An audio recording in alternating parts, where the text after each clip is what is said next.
যোদ্ধা। হ্যাঁ, যোদ্ধা নাম শুনেছ কখনো?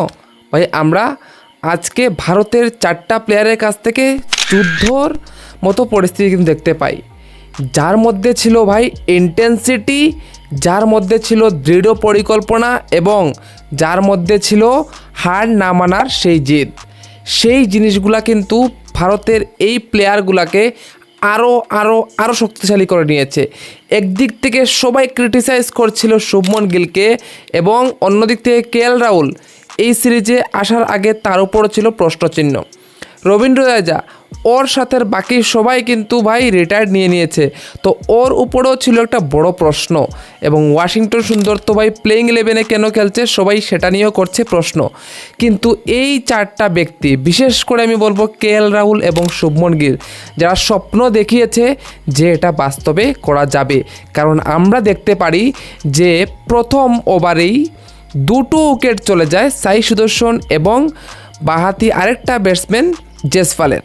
এবং সেই জায়গায় যখন ইংল্যান্ড তুঙ্গে, যখন ইংল্যান্ডের কাছে মাত্র 8টা উইকেট ছিল, যার মধ্যে ঋষভ পান্ত ইনজুর ছিল, এবং যেখানে ইন্ডিয়ার কনফিডেন্স ছিল একদম লোতে এবং জোফরা আর্চার এবং ক্রিস ভোগ ছিল তাদের হাই পিকে, সেই জায়গায় দাঁড়িয়ে আমরা দেখতে পাই কি যে হ্যাঁ, আমাদের কেএল রাহুল এবং শুভমন গিল একটা দারুণ কিন্তু পার্টনারশিপ করে।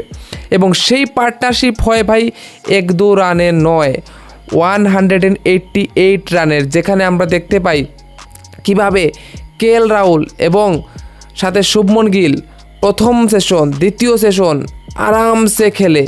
তারপর আমরা দেখি যে 5ম দিনের খেলা শুরু হয় এবং সেখানেও আমরা দেখি যে কেএল রাহুল খুব আর্লি তার সেঞ্চুরিটা করতে পারেনি, আউট হয়ে যায়, কিন্তু শুভমন গিল তার সেঞ্চুরিটা করে। কিন্তু সব থেকে বড় প্রশ্ন ছিল শুভমন গিলের আউটের পর যে এখন কী হবে। এবং রবীন্দ্র জাদেজা বলে না যে ভাই কিসমত সবসময় তো আর ইংল্যান্ডের সাহায্য করবে না, তাই আমরা দেখতে পাই যে রবীন্দ্র জাদেজার কিন্তু 0 রানে একটা ক্যাচ ছেড়ে দেখে হ্যাঁ জোর রুট। তারপর আমরা যে বিষয়টা দেখতে পাই সেটা হচ্ছে গিয়ে রবীন্দ্র জাদেজা এবং ওয়াশিংটন সুন্দর এত ভালো ব্যাটিং করে, কি বলবো ভাই, ইংল্যান্ডের বোলাররা লিটারেলি ফ্রাস্ট্রেট হয়ে যায় যে কি করা যায়, ওদেরকে তো আউটই করা যাচ্ছে না।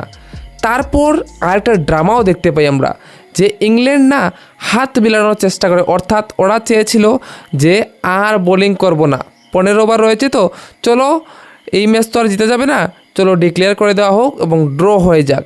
কিন্তু ভাই রবীন্দ্র জাদেজা ওয়াশিংটন সুন্দর তো হাত মিলাবে না, কারণ কে চাইবে এত ভালো পরিশ্রম করার পর সেঞ্চুরিটা মিস করতে? তোমরা বোলিং করো, ঠিক আছে, আমাদের কি সমস্যা। এবং সেই জায়গায় একদম সঠিক করেছে ভাই রবীন্দ্র জাদেজা এবং ওয়াশিংটন সুন্দর, তারা দুজনেই ভাই মেরে ভর্তা বানিয়ে দিয়েছে ইংল্যান্ডের বোলারকে। এবং সেখানে আমরা দেখতে পাই দুজনেই একটা সেঞ্চুরি তুলে নেয় এবং সাথে শুভমন গিল, অর্থাৎ 4টা ব্যাটসম্যানের কথা বলেছি, 4টা ব্যাটসম্যানই প্রায় 80+, অর্থাৎ 3জন তো সেঞ্চুরি করেছে এবং কেএল রাহুল 80+ রান করে। তো সেই জায়গা থেকে আমরা একটা জিনিস তো ক্লিয়ার দেখতে পাই যে মাইন্ডসেট, ভাই লড়বো যে মাইন্ডসেটটা দেখিয়েছিল ঋষভ পান্ত তার ব্যাটিংয়ে, হ্যাঁ বোলিংয়ে আমাদের বোলাররা ব্যর্থ হয়েছে, কিন্তু সেই মাইন্ডসেটটাকে ক্যারি করেছে কেএল রাহুল, শুভমন গিল এবং সাথে তার আরও 2 স্পিনিং অলরাউন্ডার রবীন্দ্র জাদেজা এবং ওয়াশিংটন সুন্দর।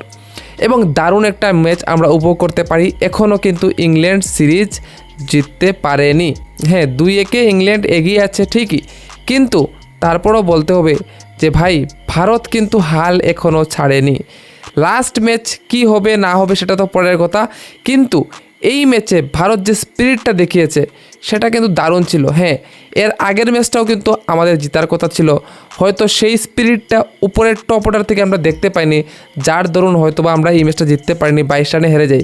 কিন্তু এই ম্যাচে এসে সেই ভুল কিন্তু হয়নি। হ্যাঁ বলতে পারো যে তো ভাই ম্যাচ তো ড্রই হয়েছে, ম্যাচ তো জিতোনি, কিন্তু ভাই এই ম্যাচটা এখান থেকে ড্র করানো এত সোজা ছিল না, লগভগ 5টা সেশন খেলা এত ইজি না, কিন্তু সেটা করিয়ে দেখেছে ভারতীয় সেই টপ অর্ডার ব্যাটসম্যান এবং অলরাউন্ডার।